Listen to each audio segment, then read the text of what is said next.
Hola y bienvenidos a la lección de hoy sobre el Seminario de Interpretación Bíblica que les trae el Instituto de Investigación Bíblica BRI.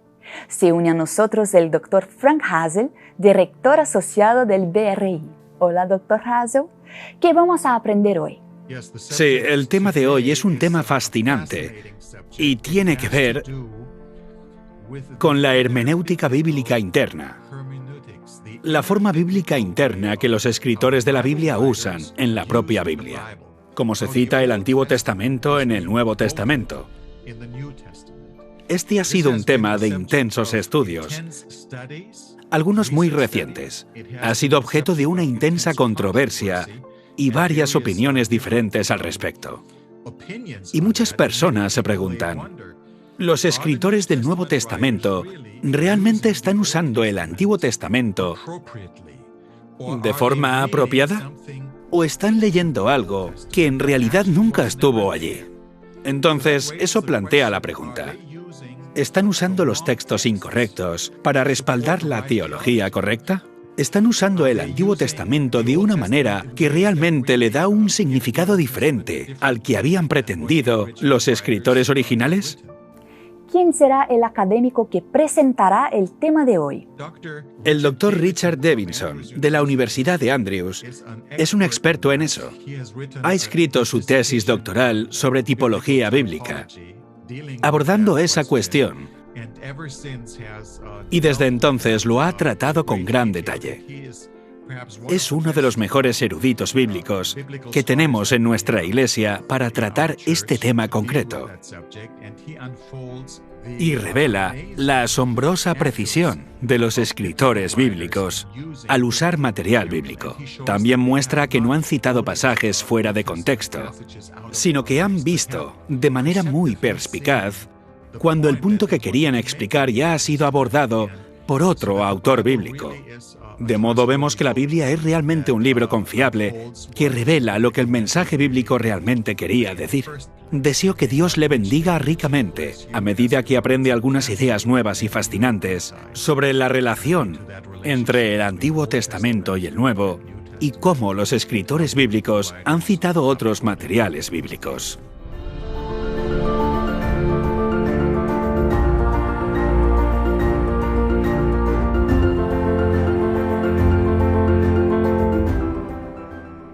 Estamos de vuelta y conmigo está el Dr. Richard Davidson para enseñarnos sobre la hermenéutica bíblica interna, el uso de las escrituras por parte de los escritores bíblicos. Bienvenido, Dr. Davidson. En primer lugar, ¿qué es la interpretación bíblica interna? La hermenéutica bíblica interna, o la interpretación interna bíblica, es simplemente el uso de las escrituras anteriores por escritores bíblicos posteriores.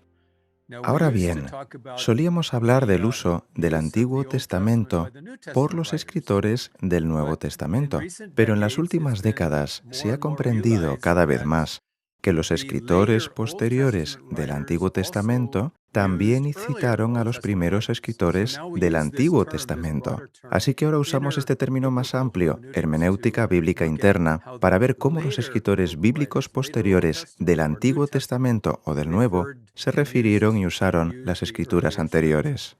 ¿De qué maneras diferentes utilizan los escritores bíblicos posteriores la escritura anterior? He encontrado 7 formas principales, y permítanme describirlas brevemente aquí. Voy a ir una por una y a hablar un poquito sobre cada una de ellas, igual que hicimos en el capítulo del libro del BRI. La primera forma en la que los escritores bíblicos usaron las escrituras anteriores fue en lo que yo llamo una historia continua del pueblo de Dios.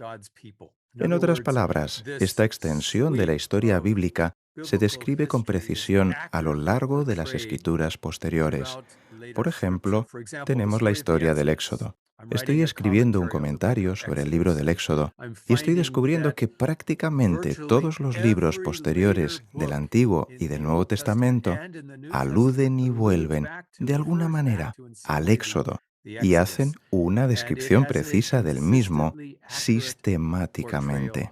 Esa es la primera forma importante en la que los escritores bíblicos tardíos usan la historia continua temprana del pueblo de Dios. La segunda forma son citas y alusiones. Ahora bien, una cita es una cita directa de un pasaje del Antiguo Testamento, claramente reconocible por su paralelismo verbal, claro y único. Así que sabemos qué son. Usamos citas todo el tiempo y en el Nuevo Testamento hay alrededor de 300 citas diferentes del Antiguo Testamento. Una alusión es más indirecta. Es una referencia indirecta a los pasajes del Antiguo Testamento donde la palabra no se cita directamente, no se aparece el pasaje directamente ni se reproduce. Y tenemos hasta 4.000 alusiones al Antiguo Testamento en el Nuevo Testamento, y también muchas citas y alusiones en el Antiguo Testamento de los escritores posteriores del Antiguo Testamento a los escritores anteriores. Así que hay muchas citas y alusiones que se dan en la hermenéutica bíblica interna. Una tercera manera son los términos teológicos claves, así que tenemos términos como pacto, creación, remanente, templo, santuario, justicia, justificación, simiente.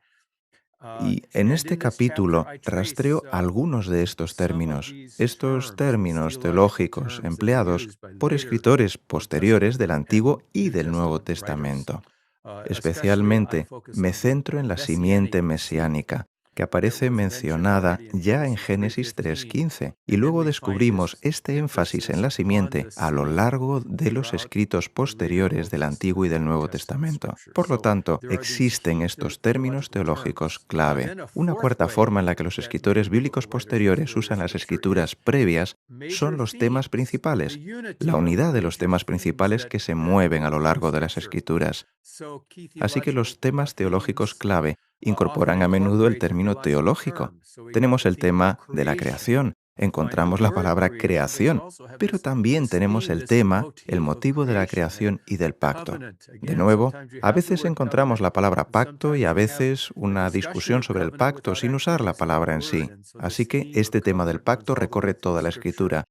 También la sexualidad humana, el sábado y la ley bíblica. Y el gran conflicto, el tema del conflicto cósmico, el tema del Mesías y la salvación, el plan de la salvación y la escatología, los últimos días y mucho más. Y he estudiado algunos de estos temas clave en este capítulo que se encuentra en el libro de hermenéutica. Esa es la cuarta forma, la unidad de los temas principales. Quinta forma es la tipología. Ahora bien, ¿qué es la tipología? Me refiero a la tipología bíblica, porque tenemos todo tipo de tipologías, tipología arqueológica, pero esta es la tipología bíblica. Es el estudio de personas, eventos o instituciones del Antiguo Testamento, mayormente,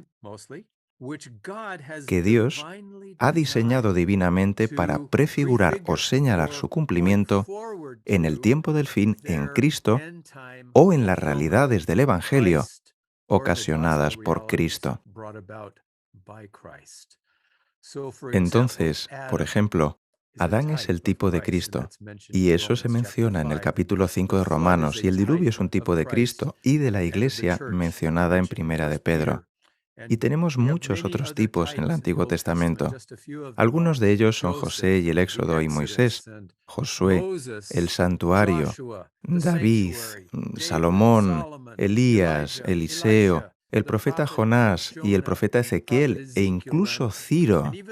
Y la caída de Babilonia histórica es un tipo de la caída antitípica de la Babilonia espiritual en el libro de Apocalipsis. Y por último, pero no menos importante, Esther es un tipo de Cristo. Por lo tanto, en este capítulo examino la tipología del Éxodo, en particular, cómo el Nuevo Testamento ve a Jesús en su vida. ¿Es su experiencia un nuevo Éxodo? Jesús es el nuevo Éxodo, y la tipología del Éxodo avanza a lo largo del Antiguo y del Nuevo Testamento. Entonces, la tipología es una quinta forma en la que los escritores bíblicos posteriores usan las escrituras previas. Y luego hay una sexta forma, es una promesa o predicción. Casi el 30% del Antiguo Testamento es profecía predictiva, y eso ni siquiera incluye las numerosas promesas del Antiguo Testamento que tenemos en la Biblia. Y en el capítulo que escribí, mi enfoque específico giró en torno a las profecías mesiánicas del Antiguo Testamento y descubrí que en realidad todo el Antiguo Testamento, por la forma en la que está estructurado, se encuadra en un marco mesiánico escatológico. Todo el Antiguo Testamento nos impulsa hacia Jesús, llevándonos hacia el Mesías. Y cada libro del Antiguo Testamento tiene alguna referencia o alusión mesiánica que nos dirige hacia Jesús. Hay casi 400 profecías específicas en el Antiguo Testamento sobre el Mesías. Y más adelante, en este resumen, veremos una de ellas. Vamos a ver Isaías 7:14 como un ejemplo práctico de las profecías del Antiguo Testamento sobre el Mesías. Así que promesa, predicción y cumplimiento. Esa es la sexta forma en la que vemos el vínculo entre el Antiguo y el Nuevo Testamento, y entre los escritores bíblicos posteriores y su uso de las escrituras anteriores. La última es el panorama general de las Escrituras. Encontramos en las Escrituras, desde las primeras páginas, en esos 3 primeros capítulos de Génesis, encontramos lo que los eruditos llaman la introducción a la Biblia, en la que tenemos el gran tema central, el panorama general de lo que sucederá en las Escrituras, resumido en las 7 facetas de ese diamante de la Escritura. Y esas 7 facetas son las siguientes. Número 1, creación, y el diseño de Dios para la creación. Génesis 1 y 2. Y luego, en Génesis 1 y 2, también se enfoca no solo en la creación, sino en el carácter del Creador, el Dios creador. Y aparece descrito como Elohim, este Dios todopoderoso y omnipotente, y luego también se le describe en el capítulo 2 como Yahvé, el Dios del pacto, el Dios íntimo que desciende para relacionarse con nosotros. Así que este es el segundo tema principal, o faceta de este diamante de la Biblia. Y luego, en el capítulo 3, encontramos el surgimiento del conflicto moral cósmico referente al carácter de Dios. Satanás viene siseando como una serpiente y le dice a Eva, ¿de verdad se puede confiar en Dios? No, no puedes confiar en Dios. Y siembra dudas sobre el carácter de Dios. Eso provoca la caída de Eva y la de Adán, y como consecuencia de ello, esta gran controversia está inundando el mundo. Pero luego, en cuarto lugar, en Génesis 3:15, encontramos esta promesa del Evangelio, el plan de salvación centrado en Jesús, quien vendrá y morirá por nosotros, la simiente mesiánica. Y quinto, se señala específicamente que Él morirá en nuestro lugar. Allí está esa serpiente venenosa, y Él pisará su cabeza con su pie descalzo. Y Él, por así decirlo, recibirá el veneno que nosotros deberíamos haber recibido, mientras que nosotros recibiremos la vida que Él merecía. Así que Él muere en nuestro lugar, muere como nuestro sustituto. Y luego también en Génesis 3:15 encontramos el final del conflicto cósmico. Descubrimos que la cabeza de la serpiente será aplastada. El mal se acabó. Se terminó y nosotros viviremos por la eternidad la maravillosa experiencia del jardín del Edén, como antes de que ocurriera el pecado. Y el escenario detrás de todo esto es el santuario. El gran conflicto comenzó en el santuario celestial. Ahora, Jesús está resolviendo el gran conflicto en el santuario celestial. Pronto entraremos en ese santuario celestial y estaremos allí por la eternidad. Así que ese es el panorama general de las Escrituras y se desarrolla desde el Génesis hasta el Apocalipsis de manera tan hermosa y tan unificada que entrelaza toda la Biblia. He descubierto que los escritores bíblicos posteriores no usan una imaginación fantasiosa o una exégesis errónea ni tergiversan las Escrituras, sino que son sensibles y fieles a los contextos originales, incluso que, bajo inspiración, revelan un significado adicional de esos pasajes para su propio tiempo y para nuestro tiempo. Así que toman esas escrituras, son fieles a su significado original y entonces desarrollan su significado aún más para la gente de su tiempo y para nosotros hoy en día. ¿Cuál es la cuestión principal en el debate académico sobre la interpretación bíblica interna? La pregunta fundamental es esta. ¿Los escritores bíblicos posteriores permanecen fieles al contexto original en su uso de las escrituras anteriores?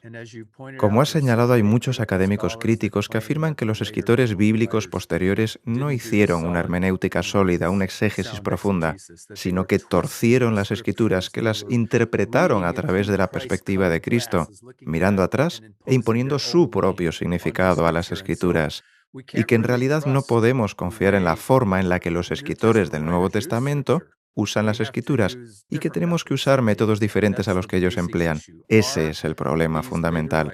¿Son los escritores posteriores fieles a los textos originales a los que hacen referencia o no? ¿Qué hay de los escritores del Antiguo Testamento? ¿Usaron la interpretación bíblica interna? Sí, esa es una buena pregunta. Y de hecho, mi hija, que también enseña el Antiguo Testamento, es parte de un grupo de estudio que está estudiando la forma en la que los escritores tardíos del Antiguo Testamento usaron los primeros escritos del Antiguo Testamento, y están llegando a la misma interesante conclusión, que los escritores posteriores del Antiguo Testamento estaban en sintonía con los primeros escritos. Conocían esas escrituras previas, conocían la Torá, conocían los libros de Moisés, y sus escritos se basan en ellos y muestran nuevas aplicaciones para ellos, pero se mantienen fieles a ellos. Y así tenemos muchas ilustraciones. En el capítulo he ofrecido algunos ejemplos prácticos en los que ese es el caso, en los que los escritores posteriores al Antiguo Testamento reconocen su significado y muestran sus implicaciones. Así que no solo comprenden lo que dicen las palabras, sino que comprenden el significado de esas palabras y muestran que ese significado todavía es aplicable a nosotros hoy. El mayor problema que surgiría, si eso fuera cierto, es que entonces nos daríamos cuenta de que la Biblia no es una unidad. La Biblia sería tan solo piezas que no estarían en armonía entre sí, que se contradecirían entre sí. Y luego, en última instancia, creo que tendríamos que concluir que no fue el mismo Espíritu Santo el que inspiró toda la Biblia, porque si tenemos el mismo Espíritu Santo que está inspirando la Biblia, el Espíritu no se contradice. Y así, incluso cuando guía a otros escritores de la Biblia a tal vez ver cosas nuevas o a descubrir más, no los haría ver cosas que están en contradicción con lo anterior. En realidad, lo que está en juego es la unidad de las Escrituras. Pero creo que hay algo aún más importante en juego, y eso es cómo interpretamos las Escrituras, qué principios usamos para interpretar las Escrituras. Y tenemos todo tipo de personas. Tengo una lista de 50 personas y formas diferentes de interpretar las Escrituras hoy en día. Está la interpretación feminista, está la interpretación queer, la interpretación gay, la interpretación africana o afrointerpretación, y todas tienen enfoques diferentes, y todos afirman que el suyo es el que deberías tener en cuenta. ¿Cómo sabemos cuál es el correcto? ¿Cómo se debe interpretar la Biblia? Pero si los propios escritores de la Biblia muestran el camino hacia una interpretación verdadera y válida, entonces podemos obtener nuestros principios no de la sociología o de la ciencia o de algo externo a la Biblia. Realmente podremos obtener los principios de las propias Escrituras, por lo que tendremos un control sobre la interpretación hermenéutica adecuada. Así que eso para mí es muy emocionante. Y no siempre tuve eso cuando era más joven. Me enseñaron que la Biblia no nos dice cómo interpretarla, que teníamos que obtener los principios de otra parte. Y yo me tragué esta idea crítica de que no se puede confiar en la forma en la que la Biblia trata con el Antiguo Testamento. Y por lo tanto, tengo que decirte que a lo largo de los años, a medida que he ido viendo más y más evidencias de que la Biblia es fiel en su interpretación, eso ha reconfortado mi corazón. He tenido esa experiencia de un corazón ardiente, igual que los discípulos en el camino de Emaús, al ver que Jesús mismo, cuando iba de camino a Emaús, les dijo: ¿no habéis leído lo que está escrito en la ley y en los profetas y en los escritos acerca de mí? Y luego Jesús abrió las Escrituras unidas y les mostró a Jesús mismo, al Mesías, de principio a fin. Así que Jesús vio esta unidad y apenas empieza a vislumbrar esa hermosa unidad que Él reveló a los discípulos. Y creo que tendremos toda una vida, una eternidad para estudiar esto y ver los más profundos niveles de unidad que ahora apenas hemos comenzado a vislumbrar. ¿Quiénes fueron estos escritores del Antiguo Testamento? ¿Cuáles son algunas de sus credenciales? Eran teólogos de pleno derecho. Escudriñaban y proporcionaban exposiciones y aplicaciones de las Escrituras complejas y absolutamente hermosas. Y los académicos, al estudiar más de cerca a los profetas, se quedan asombrados. Están impresionados al ver cómo los profetas entendieron los primeros escritos de la Torá y citan la Torá en los lugares más insólitos. Jonás, de todos los lugares, comienza a orar a Dios y a citar los salmos en el vientre del gran pez. Casi toda su oración es una cita de diferentes salmos, así que conocía los salmos, se los sabía de memoria y los recordó en ese momento de angustia en el fondo del océano. Y Amós, Oseas e Isaías están repletos de los primeros escritos del Antiguo Testamento. Y lo mismo ocurre con los escritores del Nuevo Testamento. Están repletos de lo que viene antes. De modo que se convierten en maestros del texto bíblico y nos muestran formas de profundizar y de seguir sus pasos para comprender cada vez más la riqueza del mensaje de Dios. ¿Cómo podemos ser fieles a la interpretación bíblica interna como lo fueron los escritores bíblicos? ¿Tiene algún ejemplo concreto? Isaías, en el capítulo 8:20, básicamente dijo: mira, hay todo tipo de personas que están tratando de llamar tu atención. Están los espiritualistas que están susurrando y murmurando, y les gustaría hacerte escuchar lo que dicen los demonios o ya sabes. Y luego está la cultura que los rodea. Todo lo que los rodeaba era cultura politeísta. Los cultos de la fertilidad y los dioses de las otras naciones estaban en todas partes. Por lo tanto, permanecer centrados en las Escrituras era una batalla constante. Pero como dijo Isaías, a la ley y al testimonio. El testimonio inspirado de los profetas.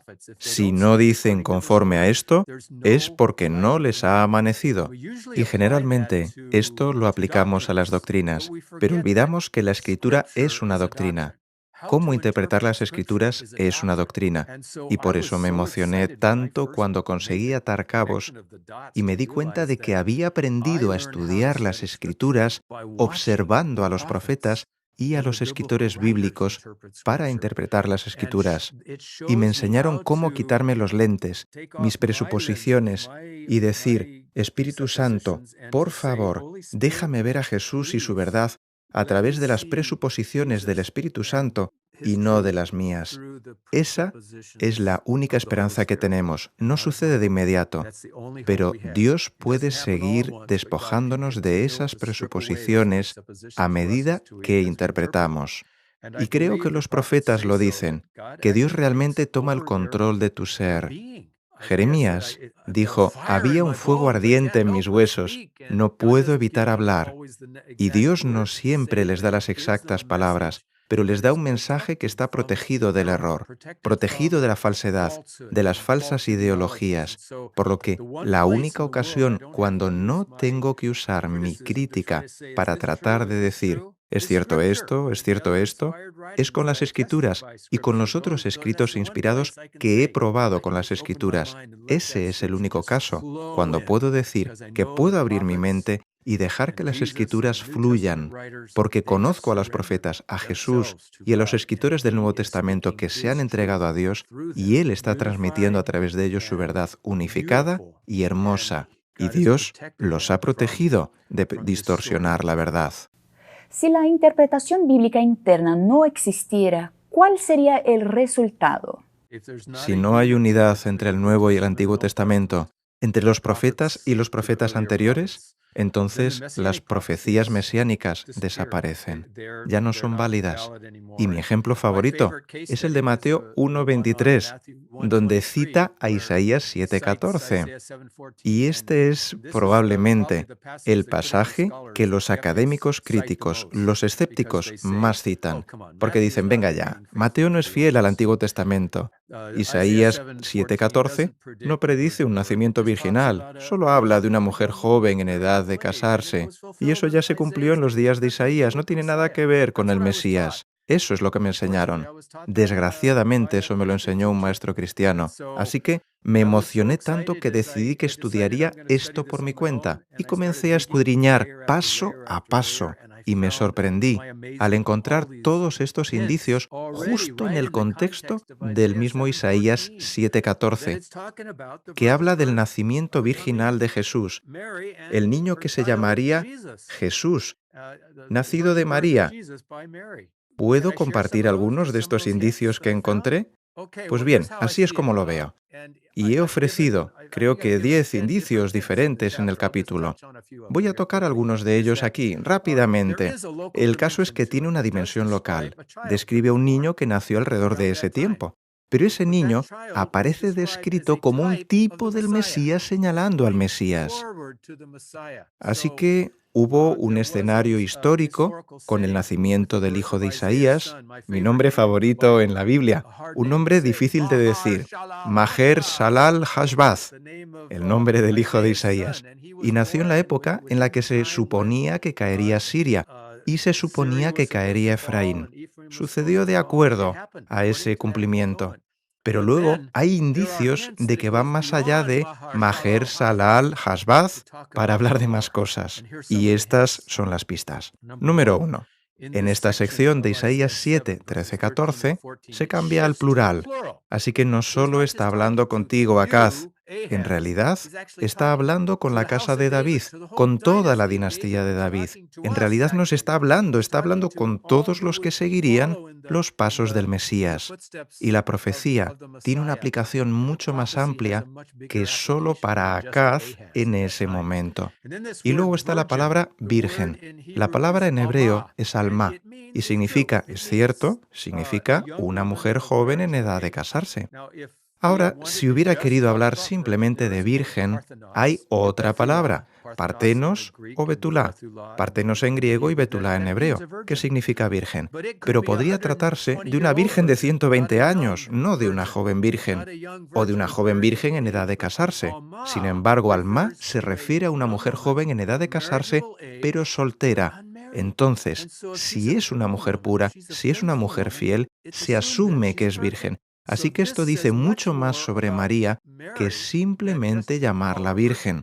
Dice que será joven, estará en edad de casarse, pero no estará casada y seguirá siendo virgen.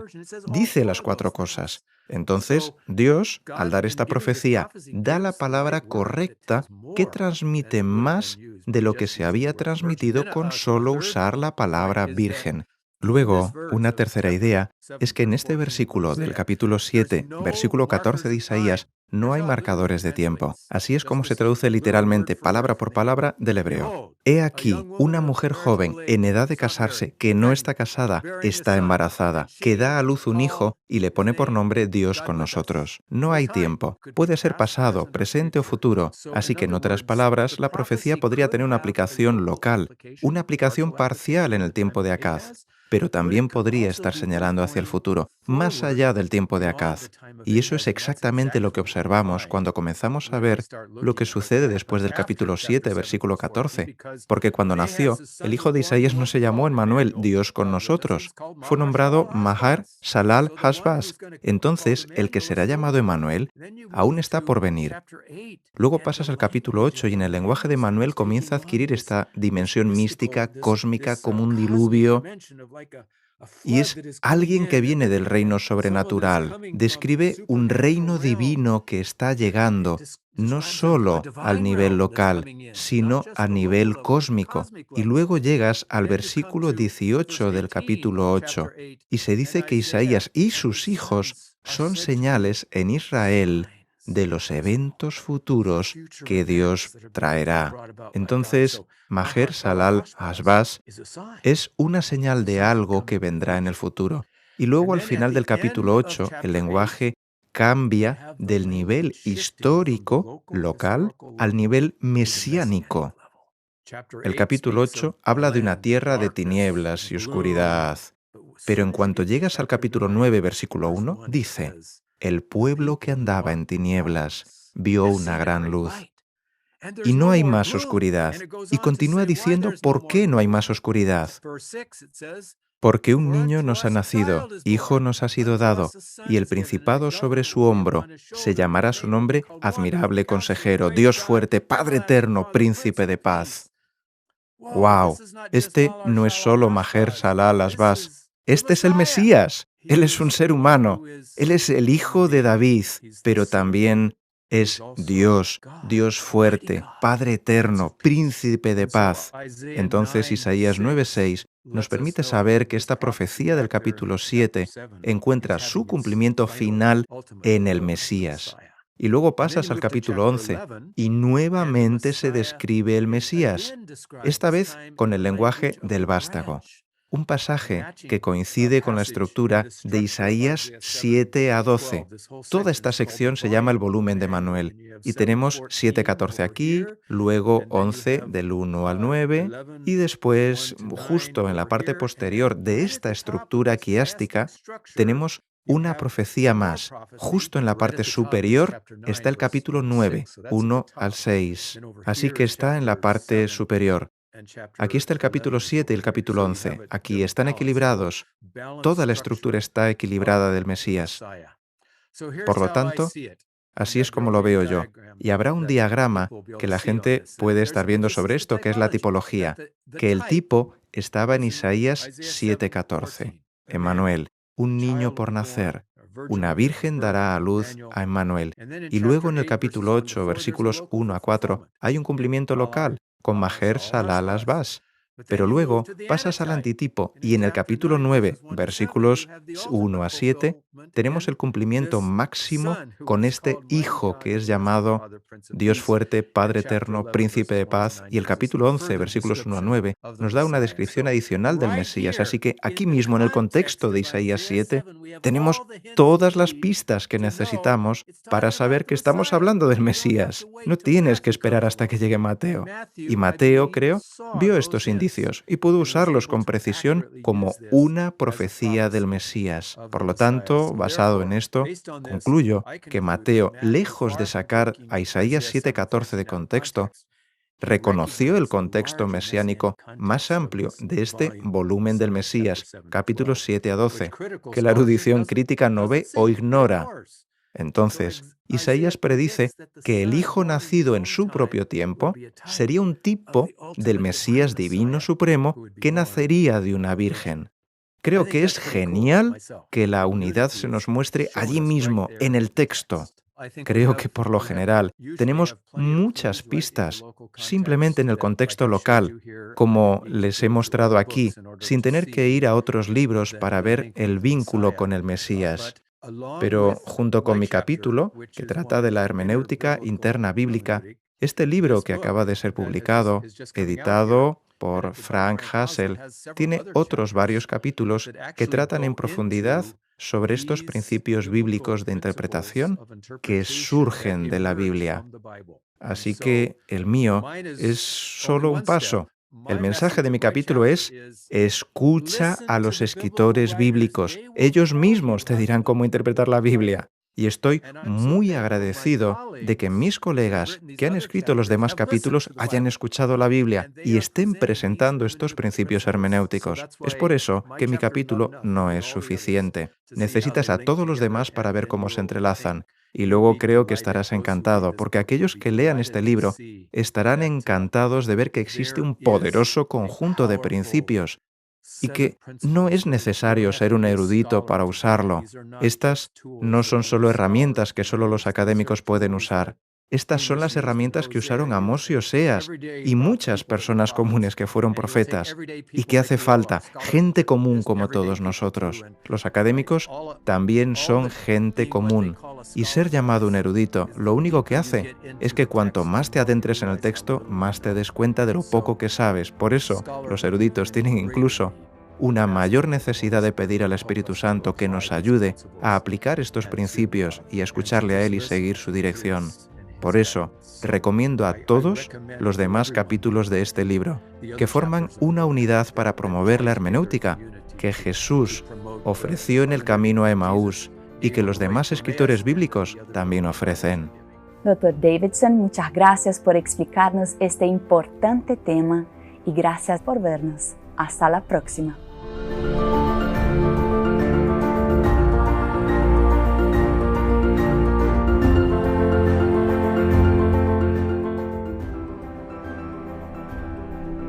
Para una comprensión más profunda de este tema, visite adventistbiblicalresearch.org y compre el libro Biblical Hermeneutics and Adventist Approach.